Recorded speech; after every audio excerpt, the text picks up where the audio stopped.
Raise your hand if you have recently had to introduce yourself or make small talk. Yes, that is what today is all about. How to speak better in the moment. My hunch is, for many of you, introducing yourselves and making small talk at some points was challenging. It's awkward. It can be uncomfortable. So today I want to talk about how we can think faster and talk smarter in those moments where we're put on the spot to think and act quickly. We all know that speaking in planned situations, presentations, pitches, meetings with agendas, can be hard. But it can be much harder to speak in the moment. And if you think about it, most of our communication happens in the moment. It's things like making a toast, answering questions, giving feedback, introducing yourself, answering questions. These are the things that can be very challenging for us. So today I'd like to walk you through a methodology that I developed in service of needs of our students here at Stanford. Many years ago, the deans came to me and said, we have a problem.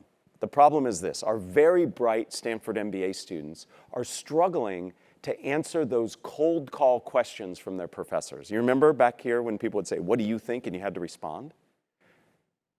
So I did a deep dive into research in psychology, anthropology, sociology, improvisation, neuroscience, and came up with a methodology now that all Stanford MBAs within the first 3 weeks of their time here have an opportunity to take. And it turns out it helps them feel more comfortable and confident, not just answering questions, but in standing up in class and giving a position, and many other situations that they find themselves in when they leave here, interviewing for jobs, giving feedback to employees, etc. So today is going to be not just listening to me, but it's going to be participative. And we're going to start, it's not hard, some of you are looking at each other going, oh no, what's he going to make me do? Pretty simple. I'd like you all to read this sentence. And what's more important to me than the meaning of the sentence is I'd like for you to count the number of F's, the letter F. How many F's do you find? I'll give you 3 or 4 seconds to do it. Keep the answer quiet to yourself. How many F's? I wish my MBA students were as quiet and thoughtful as you are right now. All right, shh. All right, raise your hand if you found 3 F's. How many found 3? Excellent, very good. Anybody find 4? Anybody find 5? How about 6? There are 6 F's. What 2-letter word ending in F did many of us miss? So why do I do this activity? I have done this in every workshop, every keynote I ever deliver. Why? Because this is an exact analogy of what we're going to be doing here today. Many of us miss little things that make a big difference in our communication. Now, the other reason I do this is 14 years ago when I first saw this, I found 3. I felt really stupid, and I like to pass that. No, that's... So we're going to identify little things that make a big difference to make us more effective in our spontaneous speaking. So I want to introduce you to a 6-step methodology that we can use to become better at speaking in the moment. And the 6 steps divide into 2 categories: mindset and messaging. The first step has to do with managing anxiety, taming the anxiety beast. Most people get nervous speaking in spontaneous situations. In fact, most people get nervous speaking in any high-stakes situation. We have some research that says upwards of 85% of people feel nervous in high-stakes situations, and I think the other 15% are lying. So let me ask you this: how do you feel when you watch a nervous speaker present? Now, I know a few of you probably like watching people suffer, but most of us don't. How does it feel? Just shout out. How do you feel when you see a nervous speaker present? Okay, so uncomfortable, empathetic, and I heard some people say, I actually feel anxious myself. I call that secondhand anxiety. So if for no other reason, we should learn to manage our anxiety so our audience can focus on us and not be distracted. So when it comes to managing anxiety, we have to take a 2-pronged approach. We have to manage both symptoms and sources.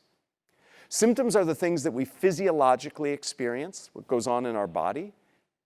And sources are the things that initiate or exacerbate that anxiety. So I'd like to hear from some of you What happens for you when you get nervous when you're put on the spot? I'll start. I blush and I perspire. What happens for some of you?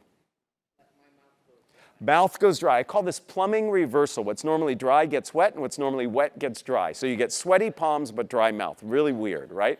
What else happens? My brain actually goes blank. Yeah, you freeze. You can't remember what to say. What else happens? Please. Rapid heartbeat. Yeah, you feel your heart pounding, right? Some of us get shaky. These are normal and natural responses to anxiety. Your body sees speaking in the moment as being under threat, and it invokes the fight or flight response. And these are normal and natural responses. But there are things we can do to address these. Now, allow me to share a few with you. The first and best thing you can probably do is to take a deep belly breath. The kind of breath you would take if you've ever done yoga or Tai Chi or Qigong, a deep belly breath. And what's interesting is it's the exhale that's more important than the inhale. So my rule of thumb, or shall I say my rule of lung, is you want your exhale to be twice as long as your inhale. And if you take 2 or 3 of these deep belly breaths, you'll actually reduce the rapid heart rate, the rapid breathing that causes you to speak faster, and you'll feel calmer. So before you walk into a room where you think you might be asked for feedback, or you know questions are coming, or before you unmute on that Zoom, take this deep belly breath and it will help. Now, if you get dry mouth and you know you're going into a situation where you might have to speak in the moment, drink some warm water, suck on a lozenge, or chew some gum. Obviously, you don't want to do that while you're in the midst of speaking, but that will help reactivate those salivary glands. If you're like me and you blush and you perspire, hold something cold in the palms of your hand. The palms of your hand are thermoregulators for your body. Just like your forehead or the back of your neck, if you've ever had a fever and you put a cold compress on your head to cool down. Because your heart rate is going up, because your body tenses when you're stressed, you have more blood going through tighter tubes, your blood pressure goes up. And that causes you to get hotter. It's like you're exercising. So we can reduce the sweating and the blushing by cooling ourselves down. In fact, before I started speaking today, I was holding a cold bottle of water to help. So these are some of the things we can do to manage our symptoms of anxiety. If I didn't talk about a symptom you have, there are resources I'll share at the end of the talk that can help you find ways to manage your anxiety. Now, there's another side too. We have to think about sources. Sources are the things that initiate or exacerbate our anxiety. There are many. Let me talk about one. Many of us are made nervous by the goal of what we're trying to achieve when we communicate. My students want to get a good grade. The entrepreneurs I coach want to get funding. You might want to get a new job, or you might want to get your project supported. So what makes you nervous is the fact that you might not achieve that goal. In other words, what's making you nervous is a potential negative future outcome. So how do we short circuit that? We become very present oriented. Because if you're in the moment, by definition, you're not worried about the future. So how do we get present oriented? One way is to do something physical. Walk around the building before you go in for that job interview. Another way is to listen to a song or a playlist, just like athletes do. You can do what I do. I get present oriented by talking to people. Before I got up here on stage, I was talking with many of you. That helps me get present oriented. I can't engage in a conversation and be thinking about what might go wrong in my presentation or Q&A session. Start at 100 and count backwards by 17s. That'll get you present oriented. I know I'm in front of a crowd that's trying. The first one's easy, 83, the next one's hard. My favorite way to get present oriented is to say tongue twisters. You can't say a tongue twister right and not be in the present moment. Some of you are going, uh-oh. That's right, I'm going to ask you to say my favorite tongue twister. I said this tongue twister right before I walked out here. It warms me up and it gets me present oriented. Many of us assume that we can just go from silence to brilliance without warming up our voices. But you know, if you've ever played a sport or exercised or played a musical instrument, you should warm up first. So let's try it. My favorite tongue twister takes 5 seconds to say, has 3 phrases. And if you say one of the phrases wrong, you'll say a naughty word. So I'm listening to hear. Okay, let's try it. Repeat after me. I slit a sheet. A sheet I slit. And on that slitted sheet I sit. Excellent. Nobody said that naughty word, and I'm sure you all know what it is. So by managing our anxiety, both symptoms and sources, we prepare ourselves to be better when we speak in the moment. The second step in our process has to do with maximizing mediocrity. We get in our own way. I have the audacity in front of my Stanford MBA students on the first day of class to say, maximize mediocrity. Their jaws drop. They've never been told to be mediocre. But why do I recommend this? It boils down to this. We are the biggest impediment to our ability to speak spontaneously in the moment. We get in our own way. And we do it through all the judging and evaluating that we do of the material that we're thinking about saying. We get in our head. Here's why this is problematic. Think of your brain as a computer. This is not a perfect analogy, but for this point it works. You know on your laptops or your phones when you have a lot of apps and windows open, how the performance of each one of those is a little less good because the others are open? That's because the bandwidth is less. The same is true with your brain. When I am evaluating and judging everything I'm saying as I'm saying it, I have less cognitive bandwidth to focus on what I'm actually saying. So when we are evaluating ourselves as we're speaking, we're doing ourselves a disservice. Now, be very clear. I am not saying you should never judge or evaluate your speaking. You should. But we can turn the volume down a little bit to give us more resources so we can be more present and be more effective in what we're saying. So the true sentence that I tell my students at the end, I start with maximize mediocrity, and then I end the class by saying maximize mediocrity so you can achieve greatness. If you give yourself permission just to answer the question, just to give the feedback, just to have the small talk, then you put yourself in a position to do it very well. But when I say to myself, I have to give the right answer, the best feedback, I need to be the most interesting in small talk, it reduces the likelihood that you'll do those well. So step one is manage anxiety. Step two is turn down that volume on that mental observation and evaluation we're doing, and that puts you in a position to be more present and more engaged. The third step of the methodology has to do with the fact that many of us see speaking in the moment and in general as threatening and challenging. If I were to tell any of you at the end of the meeting you're running that you're going to get some questions from your audience, many of you aren't like, oh, that's great, I can't wait. You say, oh no, I better do a good job. I'm afraid they're going to see what I said is wrong. They're going to challenge me. Many of us see these situations as threatening and challenging. And when we do so, it impacts not just what we say, but how we say it. We tend to retreat. We make ourselves small. Our answers are curt. Our tone is harsh because we feel we have to defend. There's another way to approach this. And before I share with you that way and give you some tools, I want you to actually have an experience of it. So I'm going to ask you to play a very simple improvisation game with me. It's called Give a Gift. All of us in our lives have had the experience of giving a gift and getting a gift. So you know how to play this game, but we're going to practice. I'd like everybody to take out an imaginary box. Will you do this with me, please? Here's your imaginary box.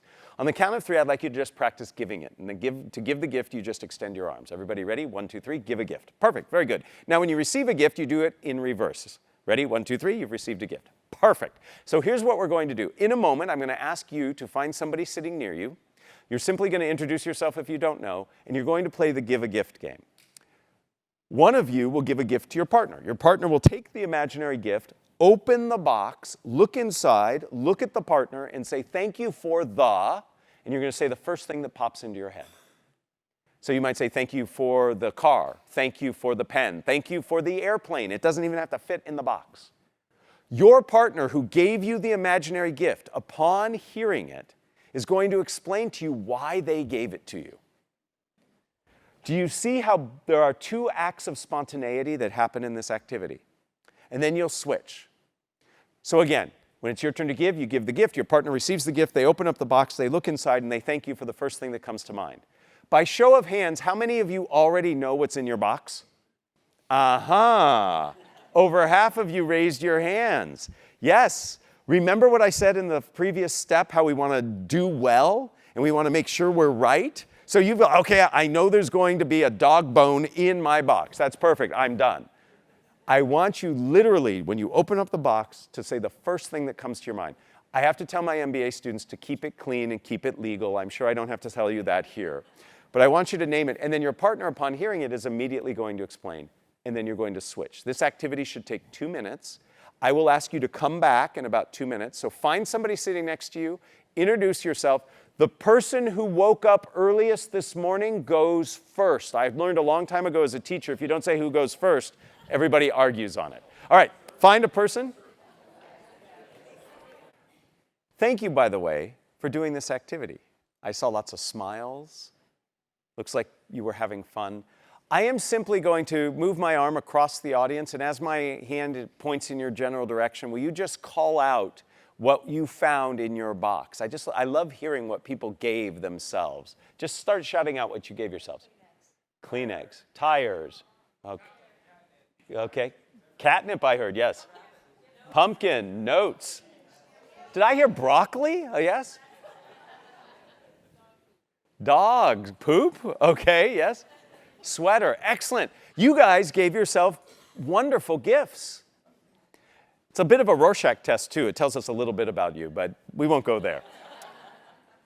Let me ask you this. How did it feel when you gave the gift and you were waiting to hear what you gave? Many of you looked excited. I see many of you smile. What did I give? What did I give? And then all of you embraced a rule that comes from improvisation. I am a huge fan of improv, and I have had wonderful improv teachers here on this campus. Patricia Ryan Madsen, Adam Tobin, Dan Klein. These are improv experts who've taught me the value of improv. And all of you just executed the number one rule of improv. Yes, and. You didn't say, I did not give you a dog bone. No, you said, of course I did, and here's why, right? You embraced it right away.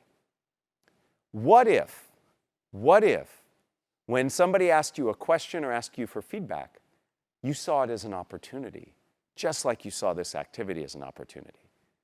Now, I am not naive. I know sometimes people, when they ask us questions or ask us for feedback, they're really putting us on the spot. They want to challenge us. They're coming after us. But even in those moments, if I can see it as an opportunity to connect, to learn, to find some area of commonality, it can change everything. I will step in. I will be bigger in my response. My tone will be more collaborative. My answers will be more detailed. By seeing spontaneous communication as an opportunity, as a gift, not a threat, it changes our entire approach. So how do we do this? How do we execute on it? On the new book I wrote, Thinking Faster, Talking Smarter, I introduce several tools we can use to see things as opportunities. The first comes from this notion of growth mindset, which Carol Dweck on this campus helped to develop and champions. It's wonderful, and her work is fantastic. One area of her work in growth mindset, which really essentially says that when we are faced with a challenge that doesn't go necessarily the way we want it to, we can learn and grow and begin to get better at that, versus a fixed mindset which says, that's just how we're built, that's just the way it is. A growth mindset, again, opens to opportunity. And one aspect of it that I really resonate with is this notion of not yet. Just because something didn't go the way you want to doesn't mean it never will go the way you want. It just means not yet. Maybe you don't have the skills, you don't have the practice, but it means you can get there. So by adopting a not yet mindset, it helps us see things as opportunities, opportunities to learn, opportunities to grow. So when you meet with a frustration in your life, especially around communication, say to yourself, not yet. We've already talked about yes and. Yes and is where we see the possibility of connection. So even if you're in disagreement, in a negotiation that's happening in the moment, you can look for those areas of commonality. Where is it that we agree? Where is the yes? And from there, build. The third of these comes from the world of basketball. Many of you are familiar with Mike Krzyzewski, former basketball coach, Coach K. One of the things he is credited with instilling in his players, but in all of sport, is this notion of next play. If you're an athlete, say a basketball player, and you miss a shot, instead of ruminating and getting frustrated with yourself, move on to the next play. Because the reality is, if I miss my shot and I sit there thinking about how bad it was, how I should have made it, the play is already ensuing, and the other team might be scoring a shot. I have to move to next play. And the same is true when you're in the midst of a conversation, small talk, feedback situation. If something happens that doesn't go exactly the way you want it to, next play. Keep moving. Now, while rumination in the moment is bad, reflection after the fact is very good. So I'd love for you in the moment to move to the next play, but later that day reflect what worked and what didn't. Many of us treat our communication as that definition of insanity, doing the same thing over and over again, expecting different results. If you don't reflect and learn and think about it, you're not going to change. So in the moment, next play, later in the day, reflection. And then the final of these steps has us reframing the way we think about mistakes. Many of us try to avoid mistakes. We feel a mistake is a bad thing. Now, if you think about it, we learn through mistakes. If you watch kids as they develop, they make lots of mistakes, and that's how they learn. We can take benefit from that as well. But we have to look at them differently. Rather than mistakes, I'd like you to think of them as missed takes. In television and film, directors will have their actors do multiple takes of the same scene. You've seen that clapboard that says take one, take two. No one scene is wrong. They're just trying to optimize and try different things. So when you do something that doesn't go the way you want, think to yourself, take two. I'm just going to do it again differently. It wasn't bad, it wasn't wrong. I'm just going to try it differently. And if you take that approach to your actions and the things that don't go the way you want, one, it keeps you in a much more positive frame of reference, and it encourages you to think and learn from what just happened. So these 4 tools, not yet, yes and, next play, and missed takes, are the ways in which we can look at our communication in the moment as opportunities and not threats. So we get out of our own way. After we manage anxiety, we see things as being opportunities, not threats. And then our 4th step has to do with listening. Most of us are not good listeners. We listen just enough to get the gist of what somebody is saying and then start thinking, judging, evaluating, rehearsing what we want to say. We don't listen deeply. And if you don't listen deeply when you're communicating in the moment, you can make some errors. Imagine this. We walk out of a meeting together. You turn to me and you say, "How do you think that went?" I hear feedback, and I start listing all the things that we did wrong, all the things you could have done better, how we can make sure that we don't make the same errors next time. But had I really listened in that moment, I might have noticed you came out the back door, not the front door. You were looking down and talking more quietly than you usually do. In that moment, what you wanted was not feedback, but you wanted support. And by virtue of giving you all this constructive feedback, I actually did you a disservice and might have damaged the relationship we have. So we need to listen in a very different way when we have to speak spontaneously, so we really understand what's needed in the moment. So I'd like to give you some advice about how to listen better. And I have to caveat this, that my wife gets really upset when I teach listening, because she says I'm still a work in progress. So listen to what I say, not necessarily what I do. First, when you are listening, you need to listen intently. I heard a professor at another university say, he taught music and he was talking about jazz. And he had a jazz teacher, and I have to look this guy up to get his name, but he said, we need to listen until you sweat. And I love that approach. Listening is hard work. So the first thing we need to do is when somebody's speaking, we have to listen to what's the bottom line of what they're saying. What's the crux of what they're trying to get across? And then second, we need to employ a strategy that I learned from a colleague here. His name is Collins Dobbs. And Collins teaches critical and crucial conversations here at the business school. And he has a methodology to help do that. And that methodology applies beautifully to listening. It's 3 things: pace, space, grace. To listen well, you have to give yourself a little bit of each of those. We have to slow things down. The world moves very quickly. We've got a lot going on. If I slow down, I can listen better. So the first step is to slow things down. Second, you have to give yourself space. Sometimes it's physical space. Move to a location where you can actually hear better. As I get older, everything is louder in the ambient sound. Move to a place where you can actually hear.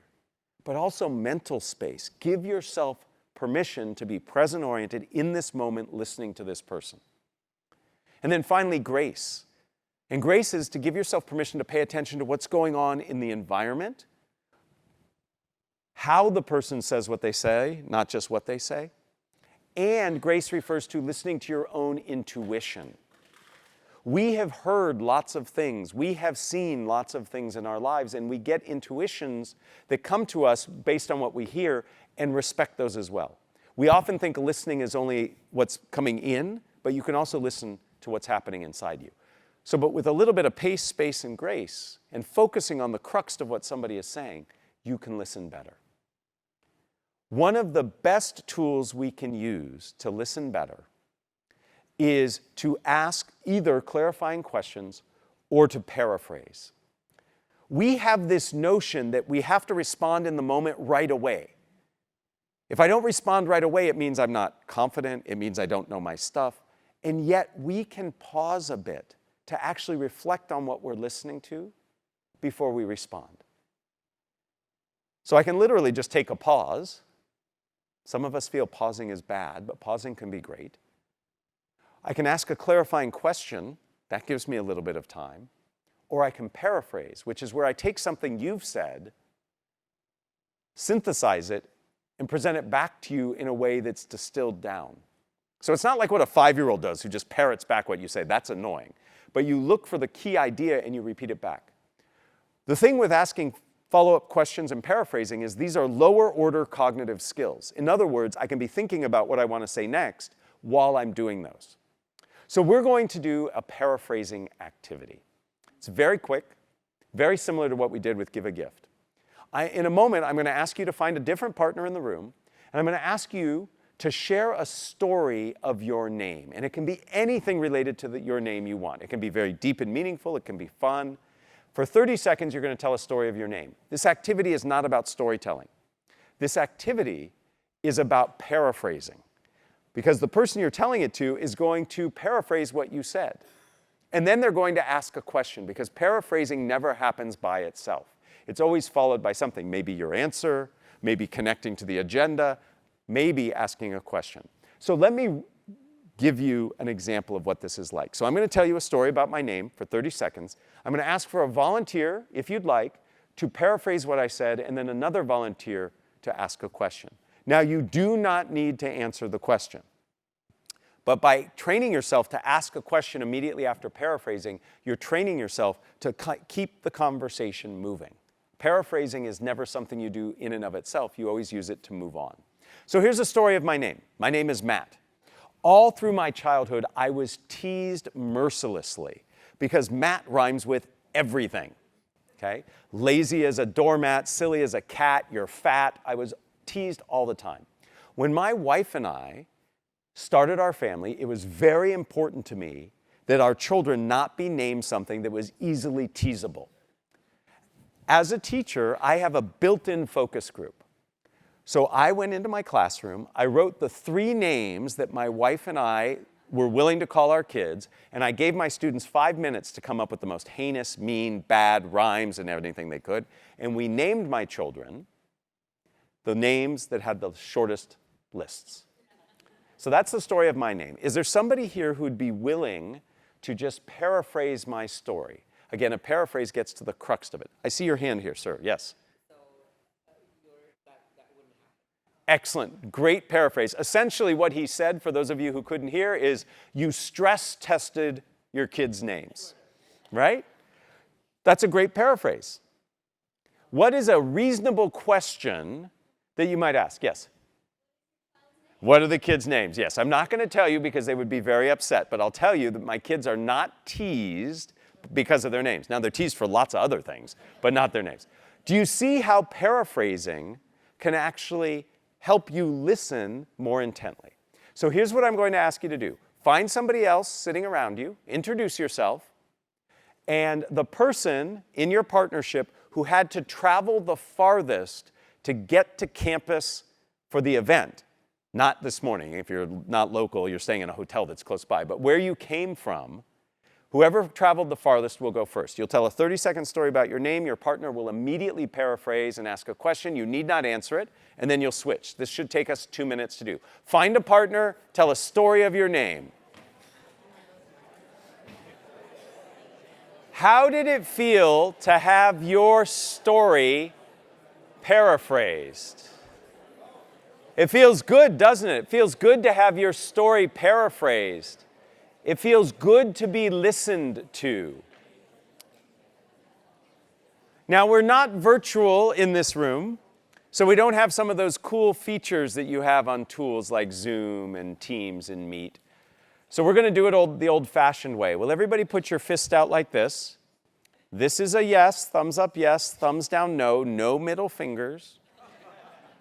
Did your partner paraphrase well your story of your name? I am seeing almost exclusively thumbs up. I see one sideways and we might have one thumbs down, but there's always one in every crowd. No. How did it feel to listen to paraphrase? How did it feel to do this? Hard, right? I see thumbs up, but it was hard, right? You had to listen in a different way. When I looked at all of you doing this, you were leaning in, you were nodding. It was clear that you were listening with intensity.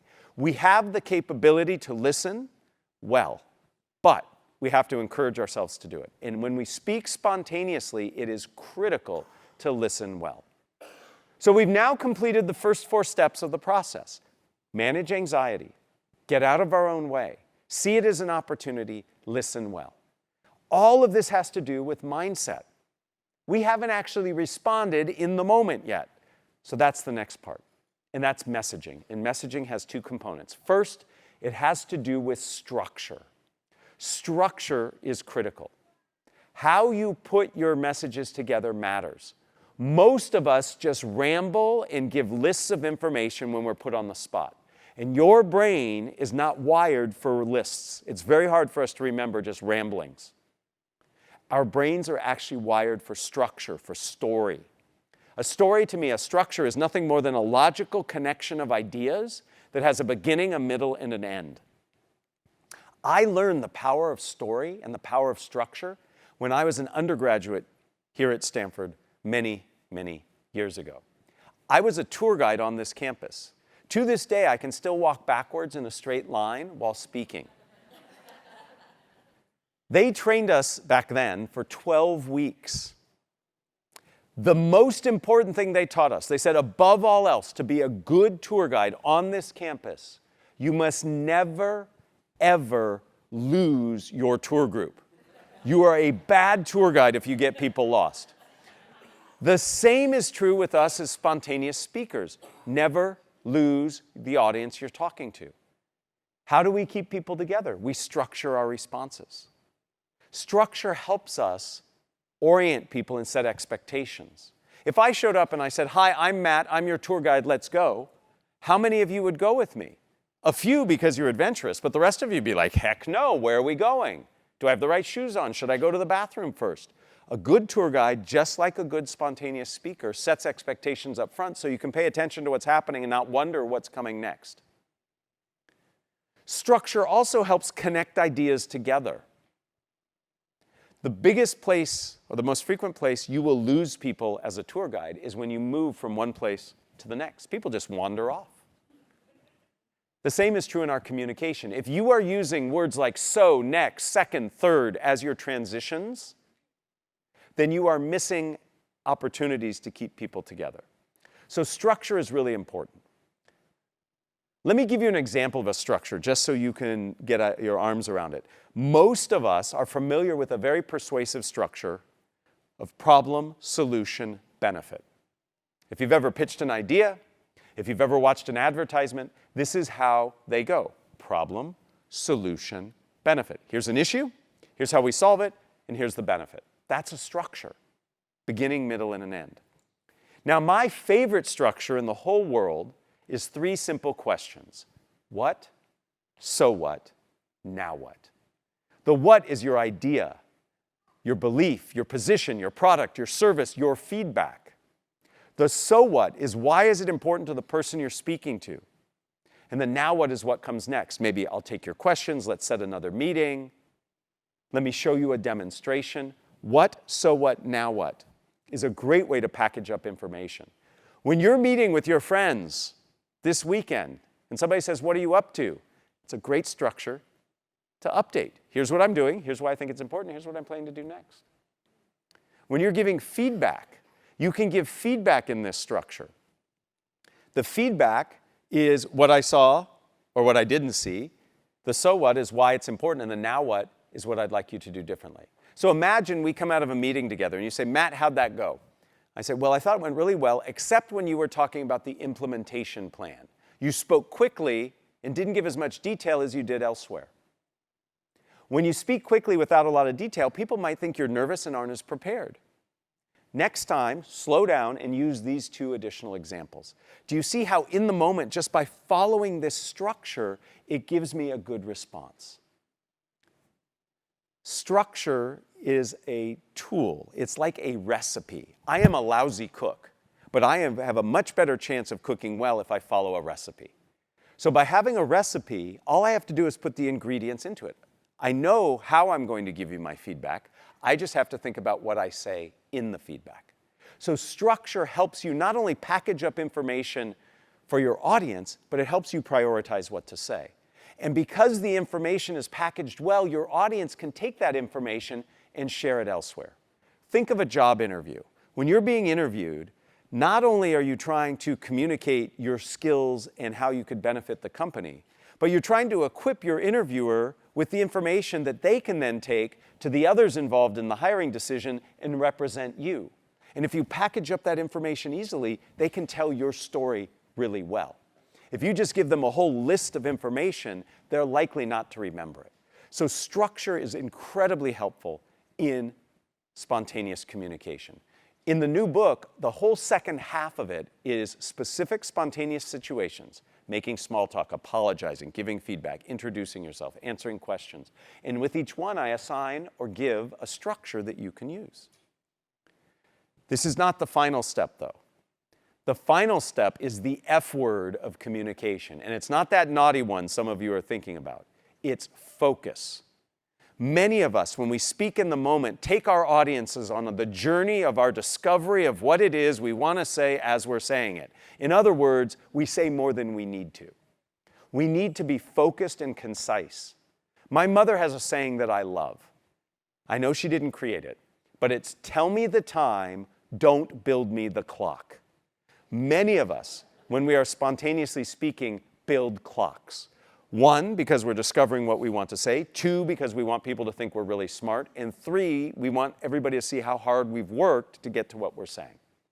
It is much better to be compact and concise in what you're saying. So how do you do that?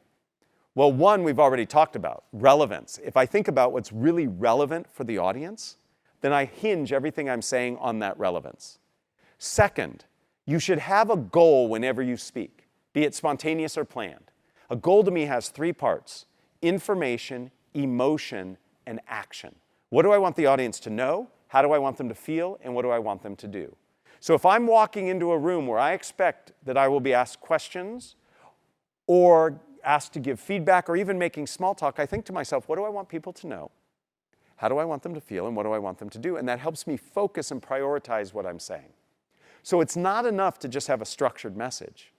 You have to focus that message to help people remember it and to not be seen as rambling and giving too much information.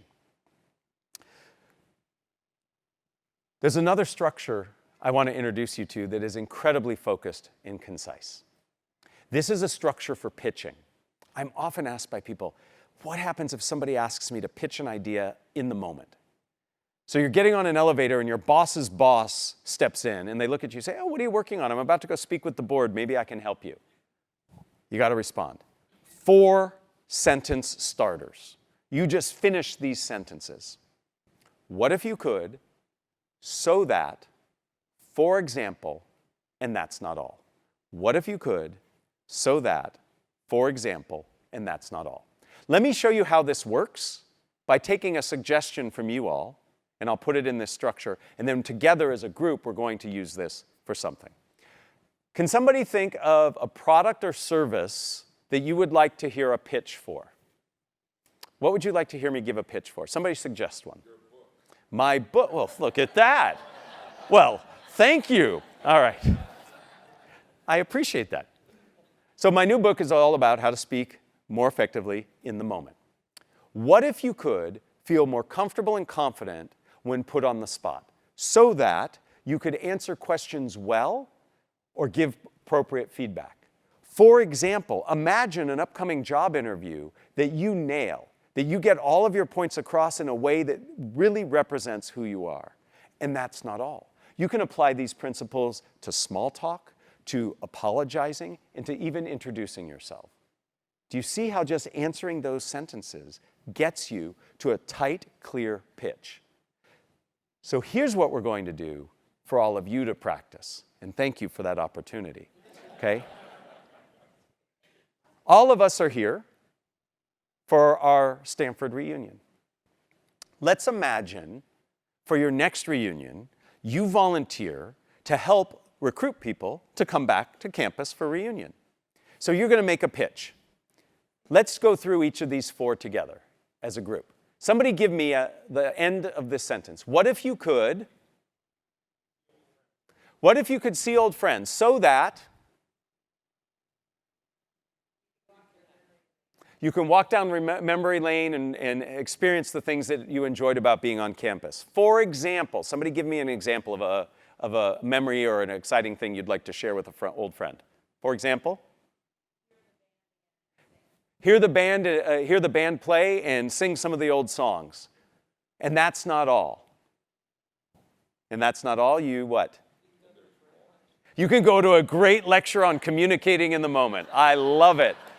Do you see how easy that was? Do you see how the structure helps you? And it made it very concise. So by focusing on these 2 messaging elements, structure and focus, you can actually be much better at speaking in the moment. So some resources for you to continue learning these concepts and others.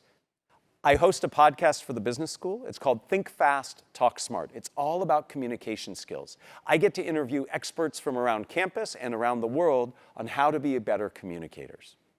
Lots of your favorite faculty have been guests on the show.